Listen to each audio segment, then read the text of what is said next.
Aujourd'hui, je vous propose comme recette originale et santé des rognons. Alors, des rognons d'agneau dans leur graisse, c'est très important et on verra pourquoi à la fin de la vidéo. On attaque. Voici mes ingrédients. Bien sûr, des rognons d'agneau, ici 4 beaux rognons, mon ghee, comme toujours, lorsque je fais des cuissons à température relativement soutenue, du persil finement haché et de l'ail pressé. Alors, si l'on regarde d'un petit peu plus près comment se présente ce rognon, il est dans sa graisse. Ça, c'est très important, c'est la graisse périrénale qui l'entoure et je vais vous montrer un peu plus en détail. Regardez, cette graisse est très intéressante, on en reparle en fin de vidéo. Je peux la séparer du rein et c'est ce que font habituellement les bouchers pour présenter les rognons, ce qui est très dommage et on en rediscute donc ensuite. C'est ce qu'on appelle la graisse périrénale. Je vais couper en petites tranches mon rein avec sa graisse périrénale. L'épaisseur fait environ un demi-centimètre. Voici une coupe typique d'un rognon. Et donc, on voit à l'intérieur une partie plus blanche, enfin des parties blanches plus exactement, une partie beaucoup plus rose qui va rester rosée à la fin de la cuisson, et la partie tout autour, qu'on appelle corticale, plus marron. Je coupe l'intégralité de mon rognon et de sa graisse périrénale, parce que je vais tout cuisiner bien sûr. Je coupe donc mes 4 rognons et je réserve mes tranches. Je vais les saisir dans un instant.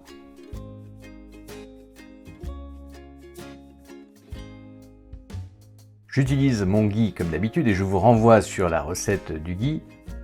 J'en mets environ 3 cuillerées à soupe. Il faut être généreux avec le ghee, d'autant qu'il est excellent pour la santé. Et je vais commencer à faire chauffer mon ghee pour pouvoir y faire revenir à la fois mes rognons, mais aussi pré-cuire ma persillade. Mon ghee est à peu près fondu. Je commence à placer mes tranches de rognons dans leur graisse périrénale. La poêle est un peu petite, alors je dispose un peu sur le côté.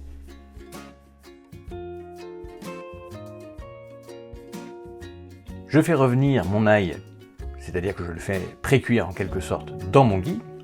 Cela permet de s'assurer que l'ail sera suffisamment cuit parce que c'est assez indigeste en général. Ce n'est que lorsque l'ail commence à être cuit ou pré-cuit que j'y ajoute le persil ciselé. Entre temps, j'ai placé un couvercle anti-projection. Alors on peut mettre aussi un couvercle plus classique, mais l'anti-projection est intéressant parce qu'il ne fait pas cuire à l'étouffer. Je vais retourner mes médaillons en quelque sorte, mes tranches de rognons. On peut voir qu'ils ont été bien saisis. Et je vais y ajouter ma persillade qui a commencé à cuire. J'arrose généreusement du ghee qui me reste avec ma persillade, bien entendu, et je dispose de façon plus ou moins régulière ma persillade sur la face qui est revenue, et je vais poursuivre la cuisson. Alors comme vous avez pu le voir, ma poêle est un peu petite par rapport à la quantité de rognons, du coup je vais faire cuire en parallèle la graisse qui n'a pas voulu cuire, les morceaux de graisse que j'ai mis sur les côtés. Donc je vais les faire revenir séparément et je les assemblerai au dernier moment. Je vais dresser mes tranches de rognons dans des assiettes chauffées bien entendu. Et on voit que l'intérieur est un petit peu rosé. On fera un gros plan tout à l'heure. Ça reste rosé alors que c'est totalement cuit en réalité. C'est la couleur naturelle. Donc la graisse autour de mes rognons a pas mal réduit. Mes rognons ont un petit peu réduit également. Je gratte les sucs attachés sur ma poêle inox pour bien les mélanger avec la persillade et le jus. Et j'arrose très généreusement ma préparation parce que ce sont d'excellentes graisses qu'il ne faudrait surtout pas perdre.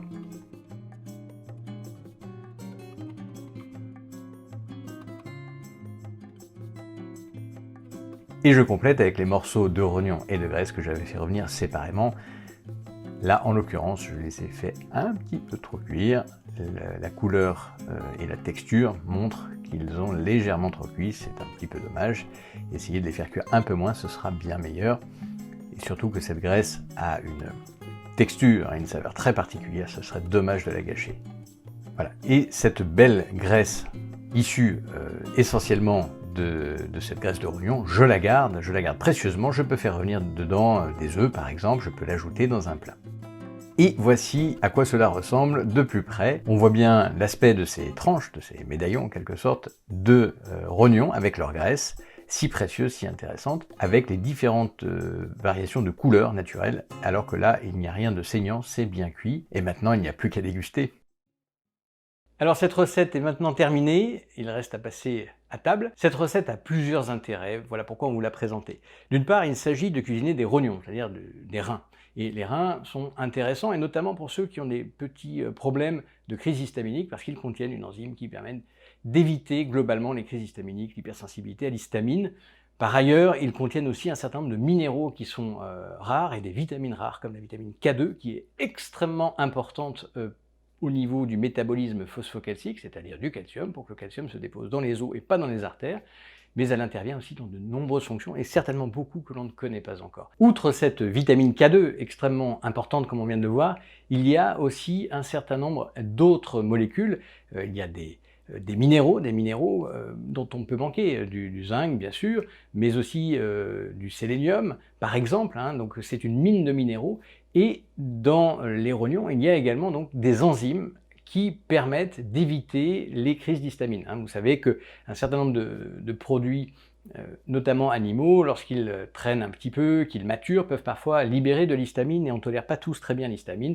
Ça peut entraîner des inconforts digestifs, alors, extrêmement transitoires, rien de grave derrière, mais pour limiter cet inconfort, parfois on propose même aux gens de rajouter des rognons au sein de leur repas afin de neutraliser l'histamine. Donc c'est un plat très intéressant pour les gens qui ont une sensibilité particulièrement élevée à l'histamine. Ces rognons sont cuisinés dans leur graisse qui anatomiquement s'appelle la graisse périrénale, peu importe.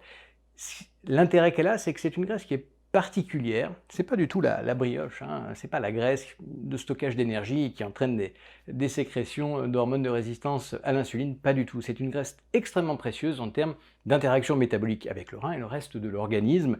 C'est une graisse qui, en plus, d'un point de vue culinaire, est tout à fait particulière. Elle a une texture et une saveur absolument unique, et tellement unique d'ailleurs que dans le cadre de son équivalent chez le bœuf, qu'on appelle le suet en anglais, et bien ce suet est utilisé pour des puddings un peu extraordinaires, les puddings de Noël, le Christmas pudding, et les puddings notamment des noces royales, comme ça a été le cas il y a quelques temps. Donc c'est quelque chose de très prisé dans un certain nombre de gastronomies, et pour de très bonnes raisons. Voilà pourquoi on vous a présenté cette recette aujourd'hui. Je vous dis à bientôt pour une prochaine recette. En attendant, rendez-vous sur notre site www.sequoiasanté.com.